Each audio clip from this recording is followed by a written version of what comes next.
Hi guys, it's Anita from Fun-Keys, and now we're going to learn part 2 of the Yucky song. So do you remember the first part, which was G and 5 C's, G and 5 D's? If you need to recap, look at the video I sent you last week. Now have a look at the third line. It's actually the same as the first line. Did you see it? So let's go to our keyboard. 2 black keys, C, count 5, C, D, E, F, G, or 1, 2, 3, 4, 5, lands on the G. So it's G and 5 C's. 1, 2, 3, 4, 5. Let's do it again. G, 1, 2, 3, 4, 5. Now let's look at the second part. Let's look at the notes. G, G, F, F, E, E, D, D, C, C. Let's go back to the keyboard.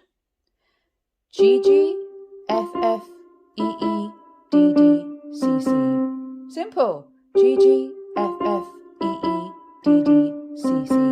So the two parts put together, the third line and the fourth line, are G, 5 C's, 1, 2, 3, 4, 5. And the last line is G, G, F, F, E, E, D, D, C, C. Hope you got that. So tomorrow we'll put the whole thing together and play the whole song. So keep practicing and play your Yucky song. Try and sing the words too. And we'll speak to you very soon. Bye.